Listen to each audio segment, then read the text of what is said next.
Hello दोस्तों, welcome to my channel PR knowledge centre. आप लोग का स्वागत है हमारे चैनल पे।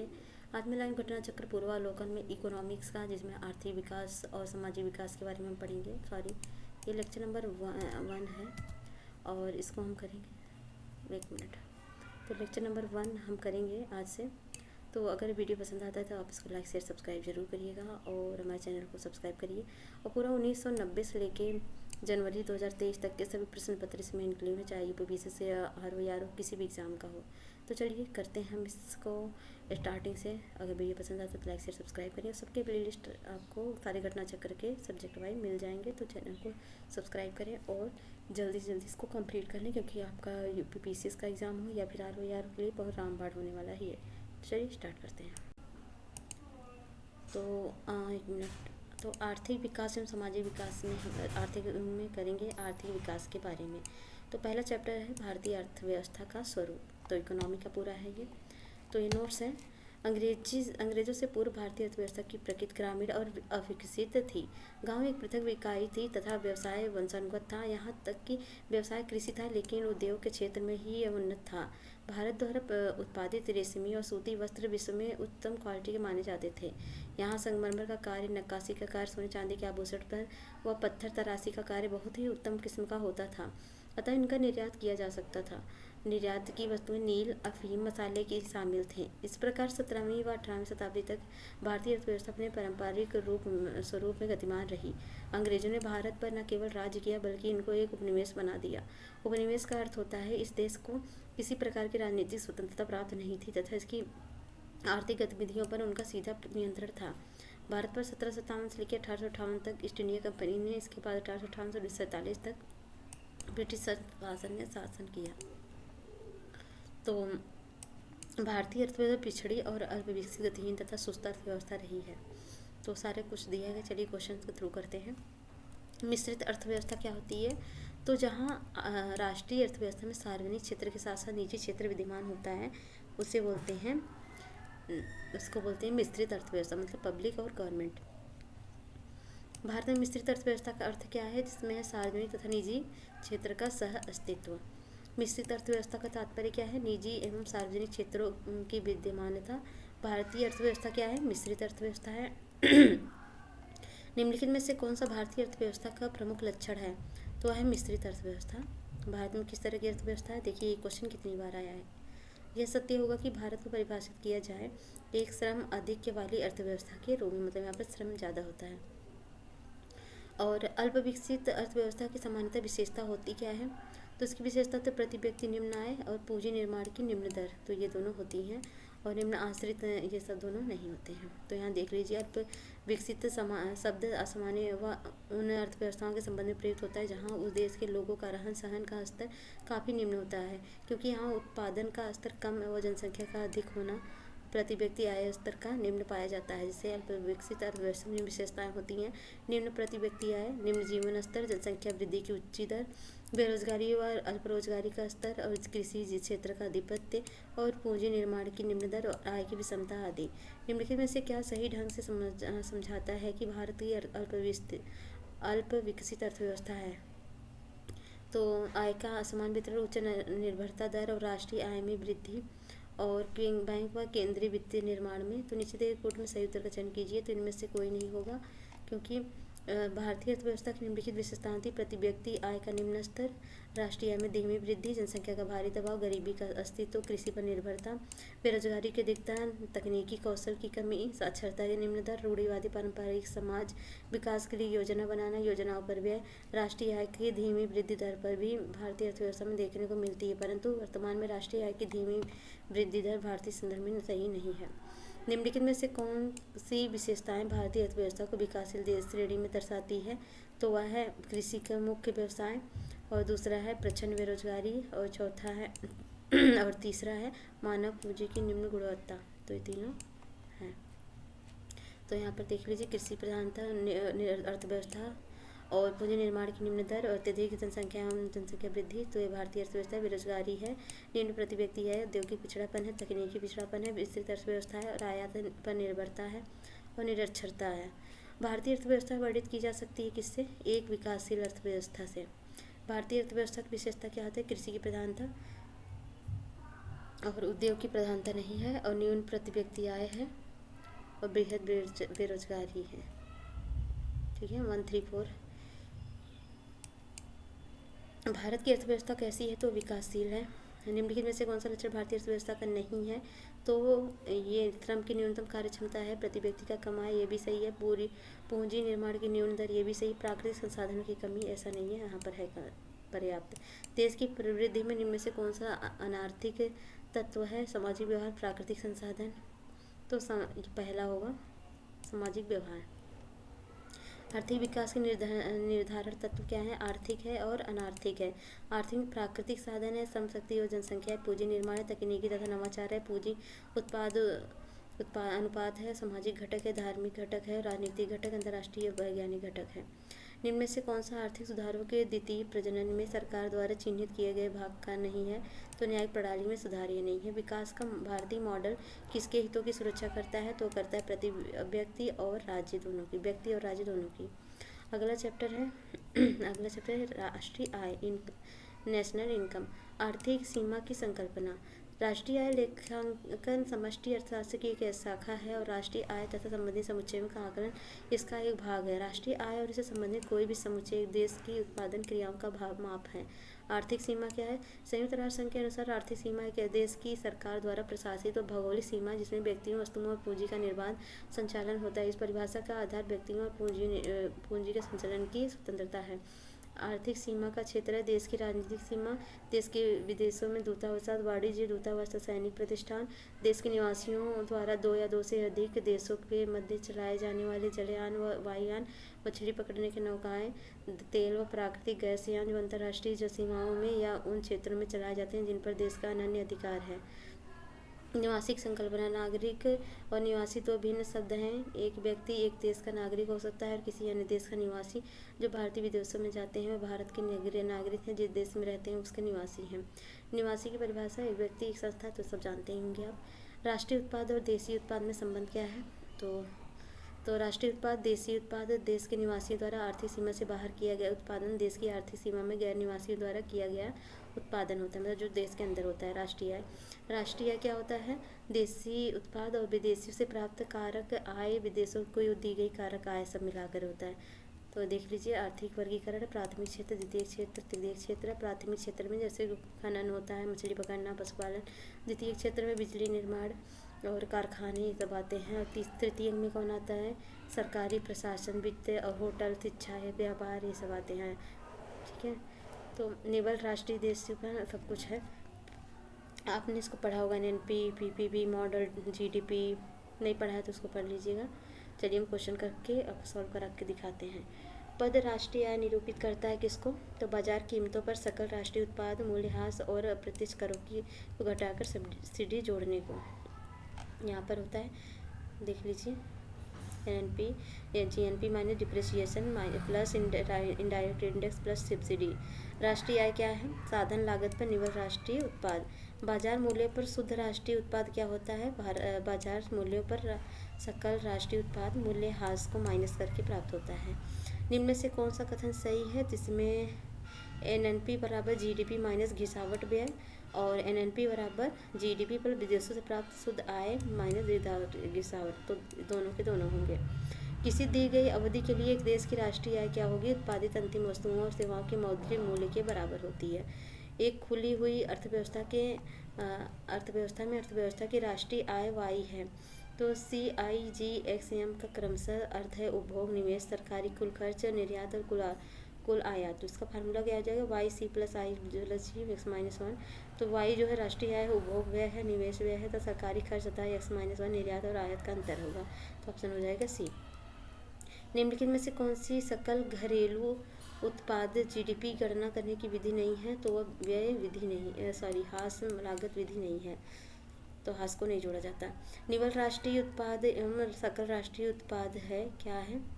तो ये जो है इसमें ए भी सही है और डी भी सही, भिन्न भिन्न होती है और राष्ट्रीय आय का मूल्य मापन होता है। भारत में राष्ट्रीय आय की गणना में एक समस्या है। क्या समस्या है? तो असंगठित क्षेत्र है। और ये देखिए कथनों को पढ़िए। तो पहला कथन है शुद्ध घरेलू उत्पाद बराबर होता है सकल घरेलू उत्पाद प्लस मूल्यह्रास। दूसरा कथन प्रति व्यक्ति आय बराबर होता है शुद्ध घरेलू उत्पाद अपान राष्ट्र की कुल जनसंख्या। और इसमें से कोई सही नहीं है, तो यहाँ पर एक्सप्लेनेशन दिया है, आप पढ़ लीजिए। और यदि एक दी हुई समय अवधि में कीमतें तथा मौद्रिक आय दोनों दुगुनी हो जाएं तो वास्तविक आय क्या होगी? अपरिवर्तित रहेगी। सैद्धांतिक रूप से यदि आर्थिक विकास की कल्पना की जाती है तो इनमें से किस एक को साधारणतः ध्यान में नहीं रखा जाता? तो विश्व बैंक से वित्तीय सहायता में वृद्धि ये नहीं रखा जाता ध्यान में। तो अगला है भारतीय अर्थव्यवस्था के बारे में अमर्त्य सेन के सुझावों संबंधी निम्नलिखित कथनों पर विचार कीजिए। इसे वस्तु उन्मुख होना चाहिए, गलत है। इससे जन उन्मुख होना चाहिए, सही है। और सबसे अधिक निर्धन व्यक्ति की आर्थिक सुरक्षा होनी चाहिए, ये भी सही है। और विश्व अर्थव्यवस्था में इसके एकीकरण के साथ राष्ट्रीय बचाव होना चाहिए, ये भी सही है। तो 2, 3, 4 सही है। यह विचार की भविष्य में भारतीय नियोजन में वस्तुओं से अधिक ध्यान व्यक्तियों पर देना चाहिए व्यक्त किया गया था अमर्त्य सेन द्वारा। हिंदू वृद्धि दर किस वृद्धि दर से संबंधित है? तो वह है राष्ट्रीय आय से। हिंदू वृद्धि दर किससे संबंधित है? तो वह है जीडीपी से। आर्थिक विकास समानता युग्मित होता है वह स्फीति के साथ। निम्न कारण से जीएनपी में श्रम की भागीदारी कम है, वह है कीमतों की तुलना में मजदूरी में। अगला है मिलान करना है। आर्थिक विकास संरचनात्मक परिवर्तन, आर्थिक वृद्धि होती है सकल घरेलू उत्पाद। संपोषित विकास कहाँ पर होता है? पर्यावरण के लिए होता है और जीवन की गुणवत्ता स्वास्थ्य के लिए। तो ऑप्शन हो गया डी। अगला है भारतीय अर्थव्यवस्था में संदर्भ में निम्नलिखित कथन पर विचार की। सकल घरेलू उत्पाद जीडीपी में विगत 1.4 गुना वृद्धि हुई है, तो गलत है। सकल घरेलू उत्पाद में सार्वजनिक क्षेत्र के प्रतिशत अंक में विगत 1 दशम कमी आई, तो सही है आए 2010 के क्वेश्चन के हिसाब से। अगला है सूची 1 को सूची 2 से मिलान करना है, इसमें मिलान करना है। तो ए जो है तो ए सही है। बृहत स्तर पर बढ़ती हुई आय उत्पादन एवं रोजगार के साथ उच्च स्तर पर व्यवहारिक कार्यकलाप है। सुस्ती है, धीमी गति के व्यवसायिक कार्यकलाप के साथ आय उत्पादन रोजगार में गिरावट आती है। मंदी है, अल्प रोजगार एवं बेरोजगार का अभूतपूर्व स्तर, आय उत्पादन एवं बेरोजगार में गिरावट, तीव्र गिरावट। और सुधार क्या है? मूल्य, आय उत्पादन एवं रोजगार के सामान्य स्तर में लगातार वृद्धि। अगला है भारतीय अर्थव्यवस्था निम्न के युग्मों पर विचार कीजिए। पद है और सर्वोत्तम वर्णन है। तो पद क्या है? मेल्ट डाउन, स्टॉक कीमतों की गिरावट, ये सही है। और मंदी क्या है? समृद्धि दर की गिरावट, ये नहीं, गलत है। स्लो डाउन, सकल घरेलू उत्पाद की गिरावट, ये गलत है। मेल्ट डाउन मतलब प्रतिभूतियों बंद पत्रों की गिरावट की स्थिति होती है, जबकि मंदी जो होती है व्यवसायिक एवं औद्योगिक चक्रों के संकुचन की स्थिति होती है। कथन है भारतीय आर्थिक नीति की अंदर और बाहर दोनों ओर से अधिकाधिक आलोचना हो रही है। कारण है आलोचना अधिकांशतः आदर्शों के भेदों पर आधारित होती है। तो कथन कारण सही, कारण कथन की व्याख्या भी कर रहा है। 1991 में नई आर्थिक नीति में अपनाई गई मुख्य रणनीति क्या थी? उदारीकरण, निजीकरण, वैश्वीकरण। तो तीनों की तीनों थी। भारत में आर्थिक उदारीकरण शुरू हुआ था औद्योगिक लाइसेंस नीति में वास्तविक बदलाव के साथ। भारत में अपनाई गई नई आर्थिक नीति के 2 घटकों स्थिरीकरण और संरचनात्मक समायोजन के विषय में निम्नलिखित में से कौन सा कथन सही है? तो इसमें जो सही है वो सही है संरचनात्मक समायोजन क्रमिक बहुपत्र प्रक्रम, जबकि स्थिरीकरण त्वरित अनुकूलन प्रक्रम है। अगला है भारतीय अर्थव्यवस्था के उदारीकरण का अग्रदूत किसको कहा जाता है? तो कहा जाता है डॉक्टर मनमोहन सिंह को। भारत की व्यावसायिक संरचना के वर्षों बाद भी लगभग वैसे ही बने रहने का कारण क्या है? निवेश का प्रतिमान पूंजी प्रधान उद्योगों की दिशा में उन्मुख रहा है। नेक्स्ट है निम्नलिखित में से कौन सा कार्यकलाप आर्थिक अर्थव्यवस्था के वास्तविक क्षेत्र रियल स्केल का निर्माण करते हैं? तो वह है किसानों का अपनी फसलें काटना, कपड़ा मिलों का कच्चे कपास को कपड़े में बदलना, ये भी सही है। कृषि वाणिज्यिक बैंक का किसी व्यापारिक कंपनी को धनराशि उधार देना गलत है, ये भी गलत है। तो ऑप्शन हो गया ए। नीचे है निम्नलिखित में से कौन सा आर्थिक विकास का प्रमुख कारक नहीं है? तो पूंजी का संचयन, तकनीक सुधार, ये है। जनसंख्या में परिवर्तन, ये भी है। विशेषीकृत क्रियाओं गतिविधियों श्रम विभाजन, ये भी है। तकनीक वृद्धि एवं नौकरशाही, गलत है। निम्नलिखित में से कौन सा आर्थिक वृद्धि का परिचायक है? तो वह है वास्तविक प्रति व्यक्ति आय में सुस्थिर वृद्धि। आर्थिक विकास का सबसे अच्छा सूचक इसके द्वारा प्रदान किया जाता है, तो प्रतिवर्ष प्रति व्यक्ति वास्तविक आय में वृद्धि से। किसी देश की आर्थिक वृद्धि की सर्वाधिक उपयुक्त माप क्या है? तो प्रति व्यक्ति उत्पाद है। किसी देश में जीवन स्तर प्रतिबिंबित होता है, वो होता है प्रति व्यक्ति आय से। निरपेक्ष तथा प्रति व्यक्ति वास्तविक जीएनपी की वृद्धि आर्थिक विकास की उच्च दर का संकेत नहीं करती यदि निर्धनता और बेरोजगारी में वृद्धि होती है। वर्तमान मूल्यों पर प्रति व्यक्ति आय की वृद्धि दर स्थिर मूल्यों पर प्रति व्यक्ति आय की वृद्धि दर से अपेक्षाकृत अधिक है, क्योंकि स्थिर मूल्यों पर प्रति व्यक्ति आय की वृद्धि में ध्यान रखा जाता है मूल्य स्तर की वृद्धि दर का। 1867 और 68 में भारत में प्रति व्यक्ति 20 रुपये थी। यह सर्वप्रथम अनिश्चित किया दादा भाई नौरोजी ने। 1949 में भारत सरकार द्वारा नियुक्त राष्ट्रीय आय समिति का अध्यक्ष निम्नलिखित में से कौन था? तो वह थे पीसी महालनोबिस। किस अर्थशास्त्री ने भारत में सबसे पहले वैज्ञानिक दृष्टि से राष्ट्रीय आय की गणना की? तो वो थे वीके आरवी। तो स्वतंत्रता पूर्व राष्ट्रीय आय के अनुमान का प्रथम प्रयास दादा भाई नौरोजी द्वारा 1868 में किया गया, जबकि प्रथम वैज्ञानिक वीके आरवी द्वारा किया गया। भारत में राष्ट्रीय आय का आंकड़ा निम्नलिखित में से कौन सा कार्यालय या संस्थान जारी करता है? तो इनमें से सीएसओ का गठन 1951 में किया गया था। भारत की राष्ट्रीय आय की गणना करता था और 2019 में सीएसओ को एनएसएसओ का मिलाकर राष्ट्रीय सांख्यिकी कार्यालय एनएसओ का गठन किया गया, जो वर्तमान राष्ट्रीय आय समंकों का आकलन करता है। नेक्स्ट है भारत में राष्ट्रीय आय का प्रकलन कौन एनएसओ करता है? जो इसमें नहीं है। भारत की राष्ट्रीय आय को अनुमानित एनएसओ करता है। भारत में राष्ट्रीय आय की गणना निम्नलिखित में से कौन करता है? तो एनएसओ करता है, मतलब राष्ट्रीय सांख्यिकी कार्यालय करता है 2019 से। तो पहले का क्वेश्चन है, तब वो था, तब नहीं था। भारत में पूंजी निर्माण के आंकड़े एकत्रित करने का काम कौन करता है? तो भारत रिजर्व बैंक और केंद्रीय सांख्यिकी संगठन। ठीक है। नेक्स्ट है राष्ट्रीय आय लेखांकन में आधार वर्ष का अर्थ क्या है? जिस वर्ष की कीमतों का उपयोग वास्तविक जीडीपी की गणना के लिए किया जाता है उसे आधार वर्ष कहते हैं। तो ये सही है 45। ठीक है, तो ये क्वेश्चन ये खत्म होता है। अभी और है क्या? ये है 45, तभी है 46 से भारत में हाल ही में राष्ट्रीय आय के माप में क्या बड़ा परिवर्तन किया गया? तो आधार वर्ष का गणना विधि दोनों में बदलाव किया गया है। तो वर्तमान राष्ट्रीय आय के मापन 2004-05 के स्थान पर 2011-12 का आधार जोड़ा जाता है। नई जीडीपी आंकड़ों में आधार वर्ष 4-5 के स्थान पर क्या आ गया? 11-12। इस समय 2015 में भारत की राष्ट्रीय आय के अनुमान हेतु निम्नलिखित में से कौन सा आधार वर्ष जोड़ा गया? तो इसमें जोड़ा गया 11-12। भारत में स्थिर मूल्यों पर सकल घरेलू उत्पाद के प्राकलन के लिए वर्तमान आधार क्या है? तो उसमें 1999-2000, तो पहले का 2009 का, तो इसलिए। अगला है भारत में राष्ट्रीय आय के मापने का निम्नलिखित में कौन सा है? तो 11-12 है, याद कर लीजिए। अभी तो पहले का क्वेश्चन है, इसलिए ऑप्शन दिया गया है। अगला है केंद्रीय सांख्यिकी संगठन द्वारा फरवरी 1999 में जारी जीडीपी श्रृंखला निम्नलिखित में से एक वर्ष की आधार कीमत के संदर्भ में है। तो 11-12 है, तो इसे छोड़िए। निम्नलिखित वक्तव्यों पर विचार कीजिए और नीचे दिए गए गुट का सही उत्तर कीजिए। आर्थिक विकास के लिए एक बहुआयामी उपागम की आवश्यकता होती है। कारण है वर्तमान भारत सरकार द्वारा मुख्यतः सूक्ष्म आर्थिक विषयों पर ध्यान केंद्रित करती है। ये सही है और गलत है। भारत सरकार द्वारा 2011 में प्रसारित आंकड़ों के अनुसार भारतीय प्रति व्यक्ति आय में 2009-10 में 14.5% की वृद्धि हुई। प्रति व्यक्ति आय क्या है? तो उस टाइम थी 46,500। 2013-14 में प्रचलित कीमतों पर साधन लागत प्रति व्यक्ति शुद्ध आय थी। तो इनमें से कोई नहीं है। तो अभी क्या है ये याद करिए आप। 1951 और 52 में 2015 और 2016 की अवधि के लिए किस वर्ष की कीमतों पर भारत की प्रति व्यक्ति आय की वृद्धि दर सर्वाधिक रही? तो 2007-8 में। वर्ष 2010-11 में 2004-05 की कीमतों पर निम्न में से कौन सी भारत में प्रति व्यक्ति आ रही है? तो 35,10,993। अगला है वर्ष 91-92 में भारत के प्रति व्यक्ति वार्षिक आय लगभग कितनी थी? तो वह थी 7,500। बीते हुए 90 के दशक में सकल राष्ट्रीय उत्पाद की आय वृद्धि दर कितनी थी? तो वह थी 1999 से 2000 के बीच। तो भारत में राष्ट्रीय अर्थव्यवस्था ने किस वर्ष में सर्वाधिक समृद्धि दर प्राप्त की है? तो प्राप्त की 2006-07 में, इस ग्राफ के अनुसार। अगला है भारतीय अर्थव्यवस्था के संदर्भ में निम्नलिखित में से कौन विचार कीजिए। विगत 5 वर्षों में सकल घरेलू उत्पाद की वृद्धि दर सतत रूप से बढ़ी है। तो कोई चीज़ सतत रूप से नहीं बढ़ती है। पहले दोनों क्वेश्चन गलत है, आप यहाँ से पढ़ लीजिए, ऑप्शन होगा ठीक।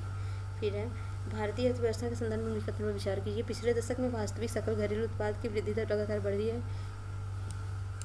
पिछले दशक में सकल घरेलू उत्पाद में लगातार वृद्धि हुई है, थोड़ा सही है, वो गलत है। आर्थिक सर्वेक्षण 2020-21 के अनुसार वित्त वर्ष 2022 के वास्तविक विकास दर को IMF के अनुमान के आधार पर माना गया कितना? तो 11.5%। 1999-2000 की कीमतों पर भारतीय अर्थव्यवस्था की वार्षिक समृद्धि दर 2005 और 6 के मध्य आंकी गई कितनी? तो आंकी गई थी 8 से 9%। ये कितनी बार क्वेश्चन पूछा देख लीजिए। अगला है 1998 से 99 के लिए सकल घरेलू उत्पाद की वृद्धि दर कितनी थी? तो 6.5%। भारत में सकल घरेलू उत्पाद 2011-12 में 4.5% में तुलना में 2013-14 में 7.5 बढ़ी, जिसका कारण क्या था? तो उसका कारण कृषि एवं संबंधित क्षेत्र द्वारा उच्च वृद्धि दर था। निम्नलिखित में से किस उप क्षेत्र की वर्ष 2008-9 की तुलना में 2008-9-10 में ऋणात्मक वृद्धि दर रही है? तो वह रही है, यहाँ पर देख लीजिए, एक्सप्लेनेशन दिए गए हैं। अगला है रिजर्व बैंक ऑफ इंडिया के हाल के आकलन के अनुसार 2002-3 में विकास दर कितनी थी? तो 5 से 5.5% थी।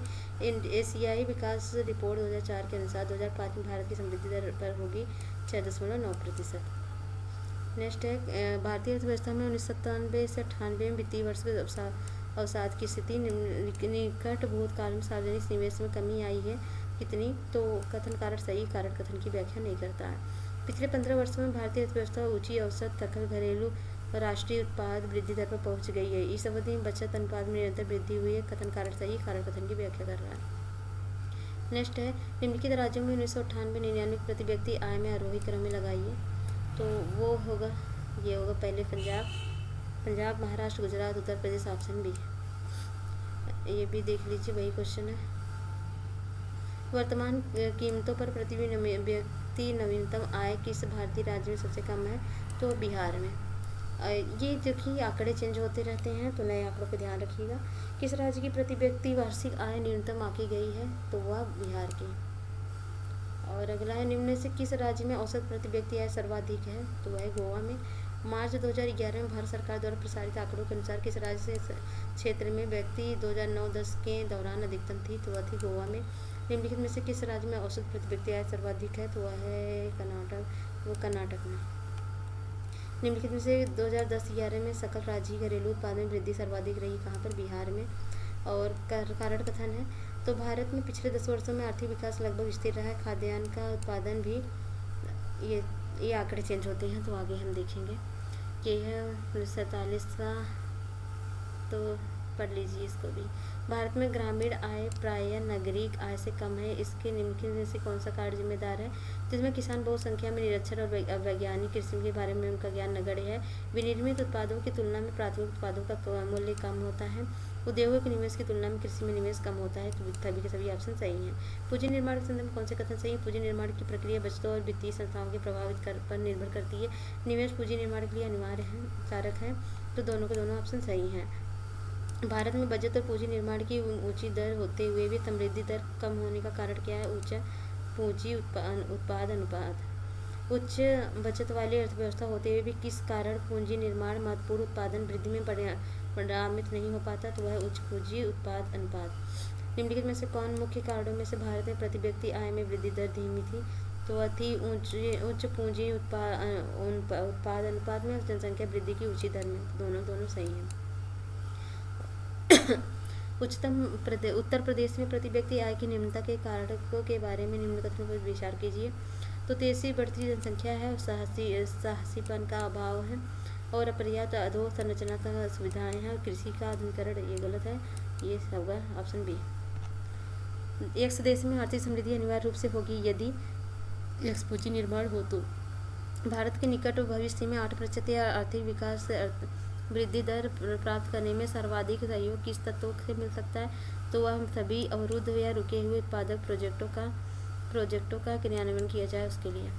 निम्न कारणों में से कौन कारण भारत की प्रति व्यक्ति वास्तविक आय में धीमी बढ़त के लिए मुख्य रूप से उत्तरदायी है? तो वह है जनसंख्या में तेजी से बढ़त और मूल्य में भारी कमी और कृषि तथा औद्योगिक क्षेत्रों के विकास में धीमी गति। तीनों के तीनों सही हैं। दशक 2001-10 में भारत के सकल घरेलू बचत की उच्चतम दर प्राप्त हुई थी 2007-8 में। भारतीय अर्थव्यवस्था के घरेलू बजट की औसत दर वर्तमान किस परास में आकलित की गई? तो वह 25 से 30% में। अगला है 2013-14। चलिए इसको छोड़िए, 2000 में नए आंकड़ों पर ध्यान दीजिए। वर्तमान ये 7 है। भारत में निम्नलिखित में से कौन क्षेत्र भारत में सर्वाधिक योगदान करता है? तो वह घरेलू क्षेत्र। अभी कौन सा है?